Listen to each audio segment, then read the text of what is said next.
की बेटियों को पैसा चाहिए और आज के बेटियों को सिर्फ और सिर्फ बिस्तर तक ले जाते हैं, बिस्तर तक ले जाते हैं। अगर कुंभ को लेकर, महाकुंभ की व्यवस्थाओं को लेकर योगी सरकार को कितने पॉइंट्स जाते हैं आपकी तरफ से?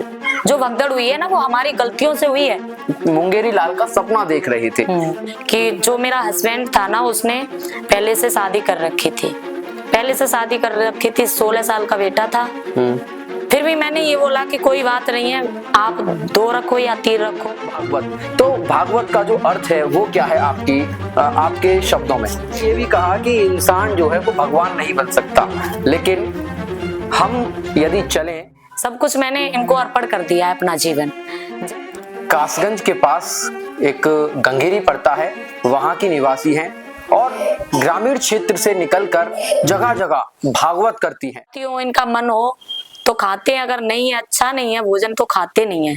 करी थी इंटरव्यू के साथ में, जॉब लगी थी, बड़ा संघर्ष रहा जीवन में। गांव वाले कहते थे कि शादी कर दो, शादी कर दो। नमस्कार, आपका स्वागत है हमारे चैनल एक संदेश पर और मैं राहुल लोधी आपका स्वागत करता हूं।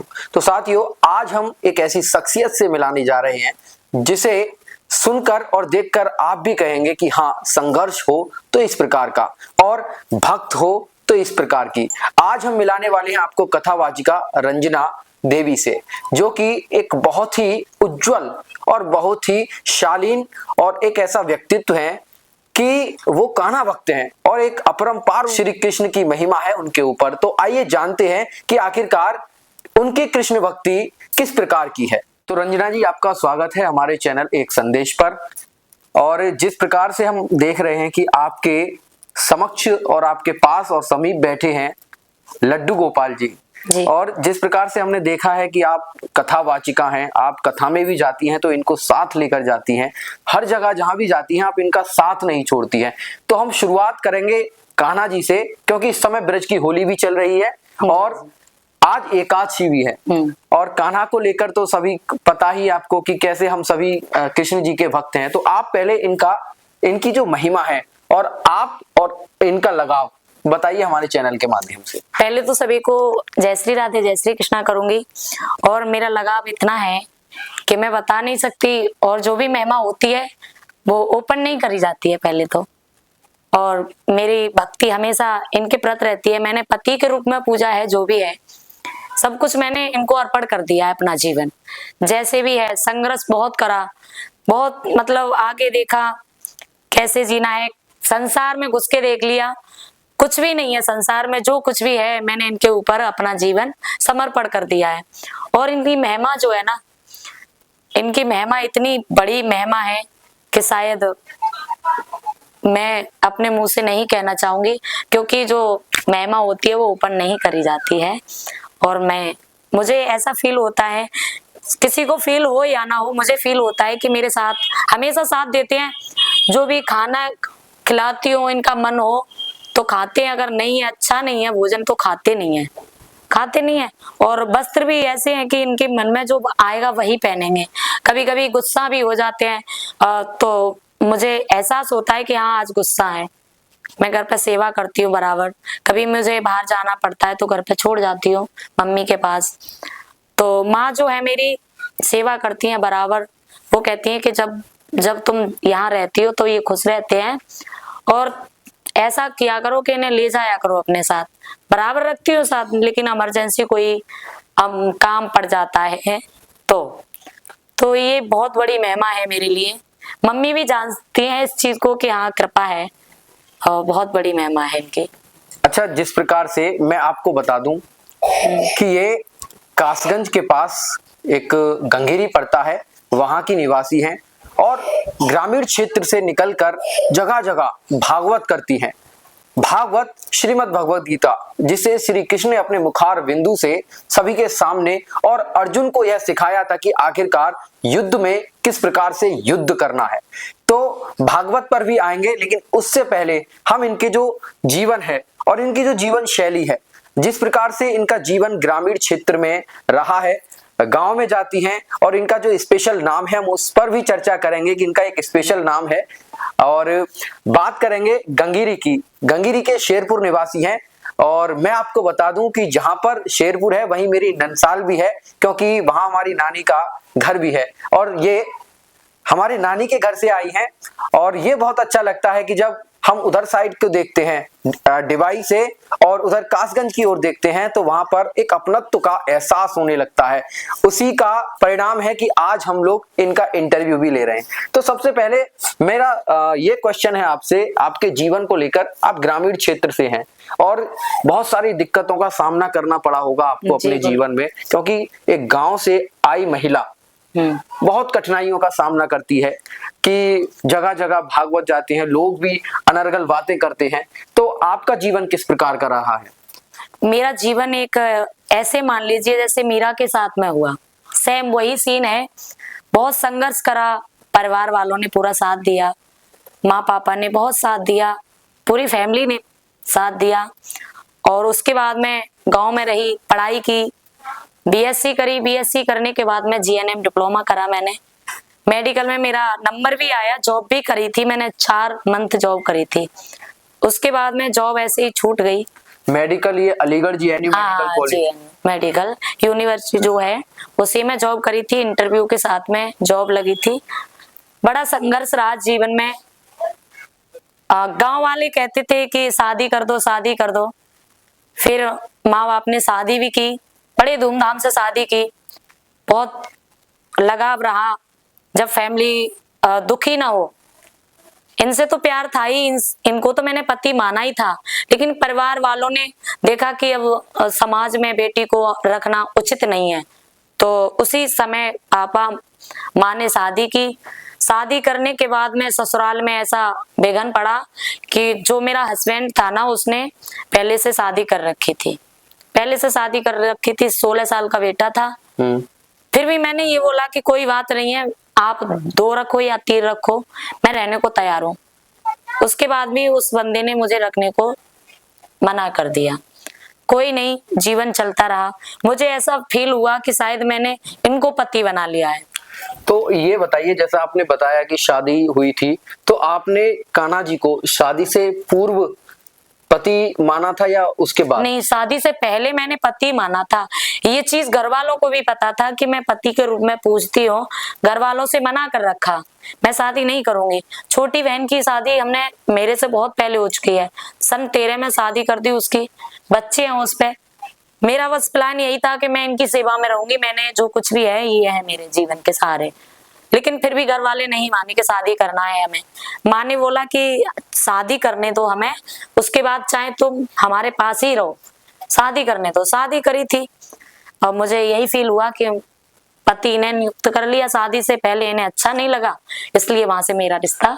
हाँ, ये होता है कि हम जब छतारी में थे, एक वाक्य हुआ था मेरे साथ कि बागेश्वर धाम सरकार जो है वो छतारी में कथा कर रहे थे और उस समय एक इन्हीं की जैसी लड्डू गोपाल का एक कपल, एक जोड़ा, वो लड्डू गोपाल को हाथ में लिए हुए हमारे पास खड़ा था। तो हमने लड्डू गोपाल जी की जो सेवा करते हैं उनसे पूछा कि आखिरकार आप इनकी सेवा करते हैं और ये खाते पीते जिस प्रकार से कहते हैं कि खाते हैं पीते हैं, तो उन्होंने भी इसी प्रकार से सेम चीजें बताई थी कि जब इन्हें पसंद होता है ये वही चीजें करते हैं। और जैसा कि रंजना जी ने भी बताया है कि जब इनका मन होता है खाने का तो ये उसी प्रकार का खाना खाते हैं और उसी प्रकार के वस्त्र पहनते हैं।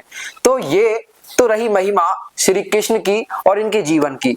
अब बात करते हैं कि ये कथावाचिका हैं भागवत की, और भागवत में ऐसे बहुत सारे श्लोक हैं और आपको भी यह जानना होगा कि आखिरकार भागवत में ऐसा क्या है। तो हम पहला क्वेश्चन ये करते हैं कि जो भागवत है, बहुत सारे लोगों को भागवत का अर्थ नहीं पता कि what's the mean of Bhagwat. तो भागवत का जो अर्थ है वो क्या है आपके शब्दों में? मेरे शब्दों में भागवत का अर्थ यही है कि वहां से भक्ति, वहां से भक्ति, वहां से वैराग्य। जो भगवान की भक्ति करता है ना, वो वैराग्य तो ले ही लेता है।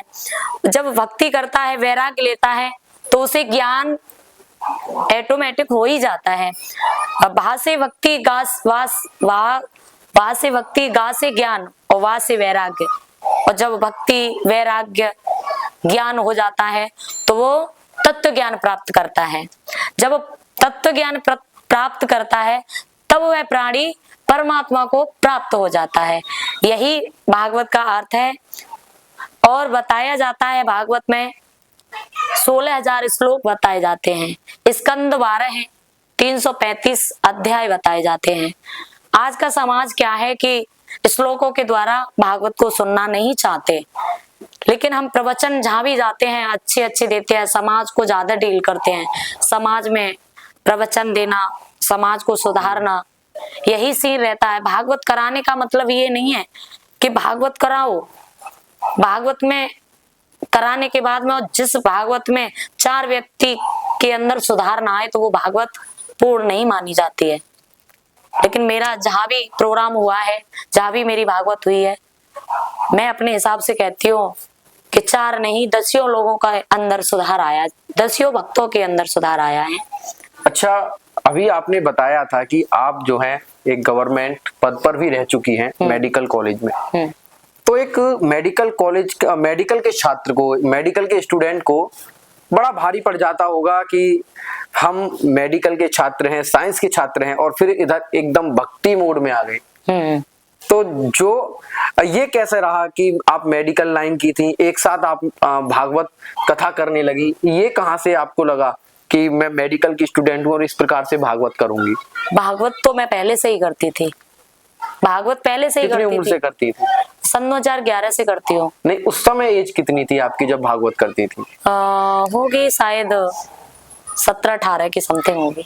तो देखिए 17 से 18 वर्ष के बीच यह भागवत करने लग गई थी। ये भी एक बहुत बड़ी बात है कि जहाँ व्यक्ति को एक कविता या फिर कोई भी सेंटेंस याद नहीं रहता, वहां ये इतने सारे श्लोक याद करके भागवत सुना रही थी। अब आपने एक शब्द बोला था परमात्मा।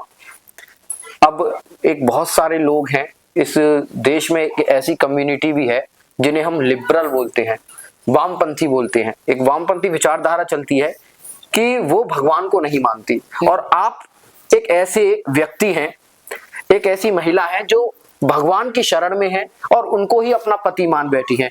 तो जो भगवान को नहीं मानते, जो वामपंथी विचारधारा के लोग हैं, जो भगवान के बारे में अनर्गल बातें करते हैं, उल्टी सीधी बातें करते हैं, तो आप उनको किस प्रकार से समझाओगी कि भारत में नहीं पूरे विश्व में जो भी चल रहा है वो सिर्फ कान्हा की देन है, वो सिर्फ भगवान की देन है?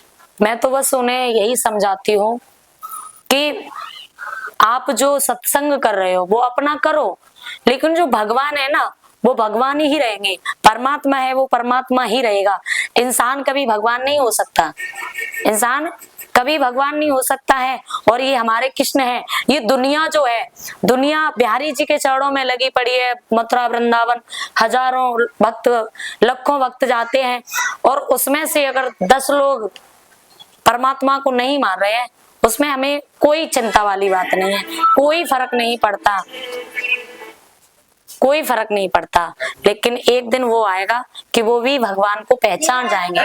अभी अंधकार में फंसे हुए हैं वो, और जिस दिन वो अंधकार से निकलेंगे उन्हें दिखाई देगा कि वाकई में परमात्मा है। अच्छा, अभी एक आपने शब्द का नाम लिया इंसान। अभी आपने ये भी कहा कि इंसान जो है वो भगवान नहीं बन सकता, लेकिन हम यदि चलें श्री गणेश जी के पास, तो श्री गणेश जी ने माता पिता को ईश्वर माना था, ईश्वर माना था। और यदि हम लोग भी यदि अपने माता पिता को ईश्वर माने तो वो भी भगवान है। बिल्कुल बिल्कुल भगवान। तो ये इस चीज में कैसे आपसी तुलना की जाए कि इंसान भगवान नहीं हो सकता, और एक तरफ यह भी कहा गया है कि आपके माता पिता में ही आपके भगवान है? सर्वप्रथम जो मतलब हमारे जो भगवान है वो भगवान ही रहेंगे। वो बताया है किसी ने कि जन्म के दाता माता पिता है, आप कर्म के दाता है, आप मिलाते ही ईश्वर से, आप ही भाग्य विधाता है। तो जन्म के तो दाता है वो, हमें उन्होंने जन्म दिया है, वो जन्म के दाता माता पिता है, वो भी भगवान है एक रूप से। और जो हमारे जो ये हैं जिन्हें हम माता पिता के द्वारा हम इन्हें पहचाने हैं, माता पिता के द्वारा ही पहचाने हैं हम भगवान को। अगर माता पिता हमें नहीं बताते कि भगवान क्या है क्या नहीं है, तो हमें कैसे पता चलता? सर्वप्रथम माता पिता हमारे भगवान है, उसके बाद में हमारे ये भगवान है। और हमें पता चला कि माता पिता तो भगवान है ही है, और उससे बड़े हमारे भगवान ये हैं। तो अब मैं थोड़ा सा एक काउंटर क्वेश्चन करने वाला हूं महाकुंभ को लेकर, क्योंकि महाकुंभ को लेकर जो हमारा विपक्ष है, जो भारत का विपक्ष है, जो उत्तर प्रदेश का विपक्ष है, वो महाकुंभ पर आरोप लगाता रहा है। और शायद एक कथावाचिका के रूप में ये भी महाकुंभ गई थी आप? गई। तो इनको अच्छे से पता होगा। कितने दिन आप महाकुंभ में रुकी थी? 2 दिन रुकी थी। अच्छा, 2 दिन आप महाकुंभ में रुकी थी, तो किस प्रकार की व्यवस्था थी उस समय? व्यवस्था इतनी अच्छी व्यवस्था थी, ना तो कोई गंदगी और ना कोई भगदड़ वाला सीन था कि इतने मारे गए कि इतने मारे गए, ऐसा कुछ भी लेकिन सीन। भगदड़ तो हुई थी 28 तारीख 29 को। जिस टाइम मैं गई थी उस टाइम नहीं थी भगदड़। अच्छे से स्नान हुआ, हम संगम पे ही हमने करा था स्नान। काफी लोग गए थे हमारे साथ में, जितने भी लोग गए थे सबने मेन स्थान पर स्नान करा, संगम पर। और जब स्नान करा वहां कोई ऐसी गंदगी नहीं थी, व्यवस्था बहुत अच्छी थी। पूरा वहां बोल सिक्योरिटी लगी हुई थी, पुलिस सब जगह लगी हुई थी, थोड़ी थोड़ी दूर पर पूरी सुविधा थी। अच्छा, महाकुंभ पर हम आपको अगर ये क्वेश्चन करें कि आप 10 में से योगी सरकार को कितने पॉइंट देंगी, तो आपके दिमाग के अनुसार महाकुंभ को लेकर, महाकुंभ की व्यवस्थाओं को लेकर योगी सरकार को कितने पॉइंट्स जाते हैं आपकी तरफ से? 10 में से? मेरे दिमाग से तो अब पूरे जाते हैं, 10 में 10 जाते हैं मेरे दिमाग से तो। लेकिन उसमें एक भगदड़ का भी मामला है। वो भगदड़ देखो हमारी गलतियों से जो भगदड़ हुई है ना, वो हमारी गलतियों से हुई है, ना कि योगी आके वहां भगदड़ मचा रहे हैं। जो अपोजिट पार्टी वाले थे उन्होंने वहां भगदड़ मचाई थी हम लोगों की वजह से। अब इसमें योगी क्या कर सकते हैं भाई? क्या कर सकते हो उसमें? कुछ नहीं कर सकते ना। जैसे आपके विचार है, मुझे ऐसा लग रहा है कि आप भी योगी की फैन है। तो ये देखिए, और चलिए ये महाकुंभ की बात हो गई। अब थोड़ा सा लौट कर आते हैं आपकी भागवत गीता पर। तो हम कहते हैं कि आज का जो युवा है वो थोड़ा सा परेशान है, संघर्षशील है, और आप भी एक युवा ही हैं। और आप युवाओं को किस प्रकार से संदेश देंगे? क्योंकि हम देख रहे हैं कि हम जगह जगह जाते हैं, ग्रामीण क्षेत्र में भी जाते हैं। आपने भी देखा होगा कि लोग जुआ, शराब, सट्टा, इन चीजों में लगे हुए हैं जो युवा हैं आज के। हम सोचते थे कि जैसे जैसे आधुनिक युग आएगा, मॉडर्न युग आएगा, तो लोग जुआ से, शराब से, सट्टे से दूर होंगे। लेकिन वो कहीं ना कहीं अब ऐसा लगता है कि हम एक मुंगेरी लाल का सपना देख रहे थे, एक ऐसा स्वप्न देख रहे थे जो शायद इम्पॉसिबल है। तो आप उन युवाओं को किस प्रकार से संदेश देंगी कि जो संघर्षशील हैं और जो इन चीजों में लगे हुए हैं, जुआ, शराब, सट्टा? क्योंकि ये एक बहुत बड़ी कुरीतियां हैं जिनसे शराब से घर बर्बाद होता है, जुए से घर बर्बाद होता है, और सट्टे से आदमी पूरा बर्बाद हो जाता है। तो आप इसलिए आप क्या संदेश देना चाहती हैं? सबसे पहले तो उन्हें प्यार से ही समझाना होता है। जैसे अभी आपने बताया कि जुआ से, दारू से, सिगरेट, गुटखा, बीड़ी, इन सब चीजों से बर्बादी होती है। कुछ नहीं होता। जब दारू भी पीते हैं तो शरीर का नुकसान होता है, पैसा भी जाता है, इज्जत भी जाती है। प्यार से समझाते हैं, प्रवचन देते हैं। लेकिन आज का जो खान पीन है ना, वो थोड़ा अलग हो गया है। खेती, हर चीज में हाइब्रिड, सब कुछ मतलब हाइब्रिड चल रहा है। दवाइयों से मतलब सब कुछ पैदा हो रहा है। तो लोग वाग है ना, पहले सतयुग, त्रेता, द्वापर में अच्छा खाना पीना, सब कुछ अच्छा चलता था। ज्यादा उम्र तक जीना, काम भी अच्छे से करना। आज का युवा ना तो अच्छे से खा पा रहा है और ना ही तो जी पा रहा है। सिर्फ और सिर्फ कमी यही है कि कलयुग का प्रभाव है। थोड़ा गलती भक्तों की भी नहीं है, कलयुग का प्रभाव है। कलयुग की वजह से थोड़ा प्रभाव भक्तों पर है कि गलत संगति में जा रहे हैं। जब तक बैठते हैं सामने भगवान की चर्चाएं चलती हैं, तब तक उनके समझ में आता है। इतना ही तो समझा सकते हैं, सामने ही तो समझा सकते हैं। अब बाद में जब चले जाते हैं, उनसे हम क्या कह सकते हैं? कुछ भी नहीं। अब आपने कलयुग का नाम ले ही दिया है, तो क्या आपको लगता है कि इस कलयुग में कल की अवतार होने वाला है? बिल्कुल होगा। कहाँ होगा? वो संभल नगरी में होगा। तो संभल में हमने देखा है कि अक्सर होता क्या है कि जब अवतार हो जाता है तो उसके बाद मंदिर बनता है। लेकिन हमने संभल में देखा कि अभी अवतार हुआ नहीं, और कल की भगवान का एक मंदिर भी बन गया। जब जब पृथ्वी पर अधिक अत्याचार होता है, पाप बढ़ता है, तब प्रभु हमारे एक मनुष्य का रूप धारण करके पृथ्वी पर जन्म लेते हैं।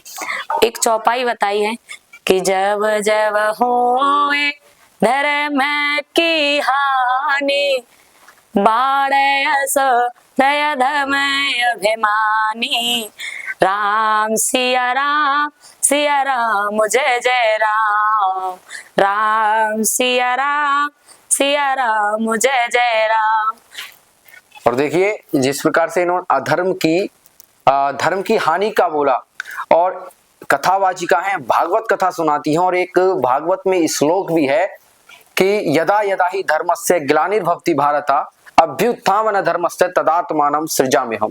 तो जब जब धर्म की हानि होती है, भगवान श्री कृष्ण ने कुरुक्षेत्र के जो बट वृक्ष है उसके नीचे जो ज्ञान दिया था अर्जुन को, जो भागवत सुनाई थी, उसमें कहा था कि जब जब धर्म की हानि होगी तब तब मैं आता रहूंगा और अधर्म का नाश करता रहूंगा।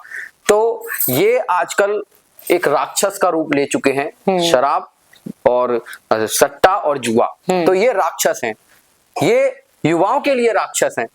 अब हम चलते हैं कि जैसे आपने अपनी पूरी कहानी बताई, आपके साथ बहुत कुछ हुआ, तो आप तो एज एक स्टूडेंट बहुत अच्छी स्टूडेंट रही होंगी।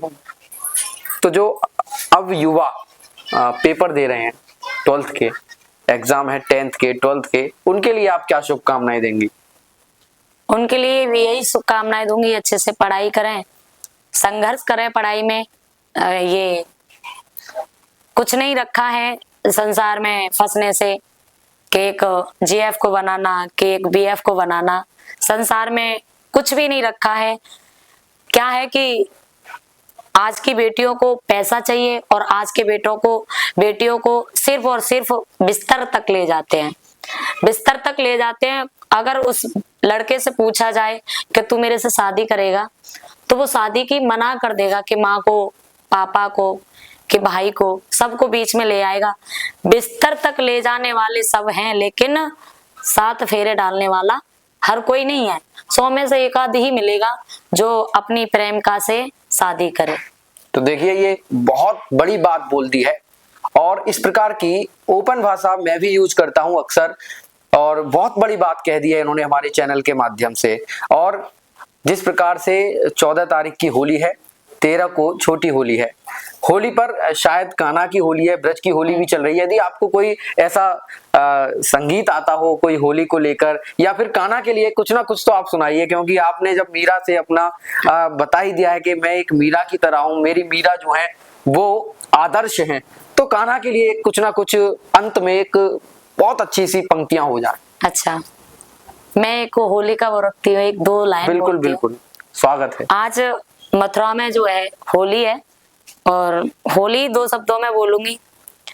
तो आज वेरज में होरी मोरे रसिया, होरी मोरे रसिया वरजोरी मोरे रसिया, होरी मोरे रसिया वरजोरी मोरे रसिया, आज वेरज में होरी मोरे रसिया, अपने अपने घर से निकली, अपने अपने घर से निकली, कोई श्यामल कोई गोरी रसिया, कोई श्यामल कोई गोरी रसिया, आज बेरज में होरी मोरे रसिया, आज बेरज में होरी मोरे रसिया, कौन गाम की रहने वाली, कौन गाम की रहने वाली, कौन गाम के कुमर कन्हैया, कौन गाम के कुमर कन्हैया, आज बेरज में होरी मोरे रसिया, आज बेरज में होरी मोरे रसिया।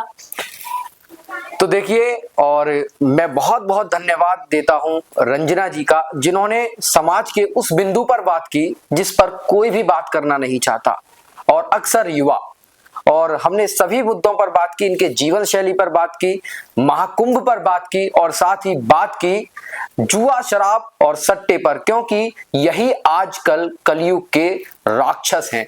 तो इन राक्षस से हमें बचकर रहना होगा।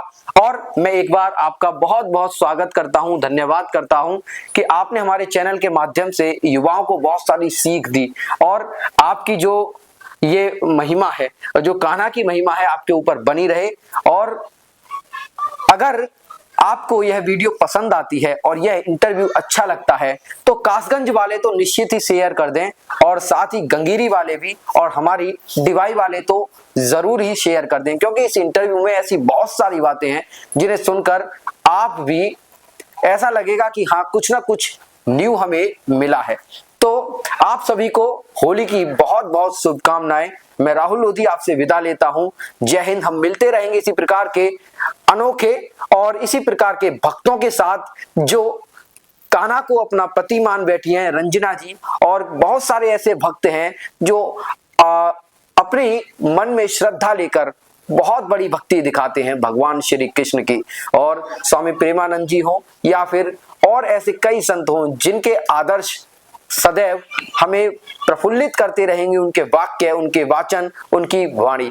तो मैं राहुल लोधी आपसे विदा लेता हूं और इसी के साथ आप हमारे चैनल पर बने रहिएगा। यदि चैनल अभी तक सब्सक्राइब नहीं किया है तो चैनल को सब्सक्राइब जरूर करें। तो एक बार एक निवेदन हमारे चैनल के लिए रंजना जी जरूर करेंगे। मैं यही कहूंगी कि भैया की जो चैनल चल रहा है एक संदेश, इस वीडियो को ज्यादा से ज्यादा शेयर करें और सभी भक्तों को मेरी तरफ से होली की हार्दिक शुभकामनाएं।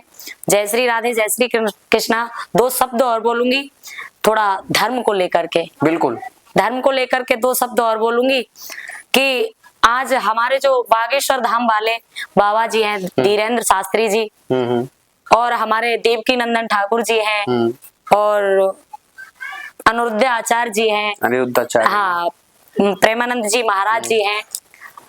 ये सब हमारे सनातन धर्म के लिए एकजुट करने के लिए लगे पड़े हैं। लेकिन हम अपने समाज से, सभी सनातनियों से, सभी हिंदू धर्म भक्तों से यही कहेंगे कि जहां भी जाओ, घर से जब निकलो तो हमेशा मस्तक पर चंदन लगा के, चंदन का टीका लगा करके निकलें और एकजुट होकर के रहें। जैसे एक ये भूसा जो है, ये भूसा जो है, एक अगर उंगली खोल तो काम नहीं करता, अगर एक उंगली खोलो तो काम नहीं करता है, अगर सारी उंगलियों को बंद करके रखो तभी ये मुट्ठा काम करता है। इसी प्रकार से हमारे सनातनियों को एकजुट होकर के रहना है और हमारा हिंदू राष्ट्र है घोषित करना है, ये हमारा सिर्फ कहना है बस। और चंदन का तिलक लगाने से क्या होता है? ओम चंदने महापुण्डे पवित्र नाशनाय, ओम चंदने महापुण्डे पवित्र पाप नाशनम आपदा हरते नित्य लक्ष्मी त्रिविष्टा सर्वदा। प्रतिदिन मस्तक पर चंदन का टीका लगाने से लक्ष्मी माँ विराजमान होती हैं और जो भी हमारे मस्तक पर दिमाग में निगेटिव बातें आती हैं वो नष्ट हो जाती हैं। तो अपने सनातन धर्म वालों से, सभी से यही कहना है कि एकजुट रहकर सनातन धर्म को अपनाइए। और हमारा ये धर्म जो है बहुत अच्छा धर्म है। हमारे इस सनातन धर्म में ना किसी की हत्या की जाती, ना कुछ खाया जाता है और सिर्फ अच्छा एकदम शुद्ध शाकाहारी भोजन किया जाता है। किसी की अपने स्वाद के लिए हम किसी की हत्या नहीं करते।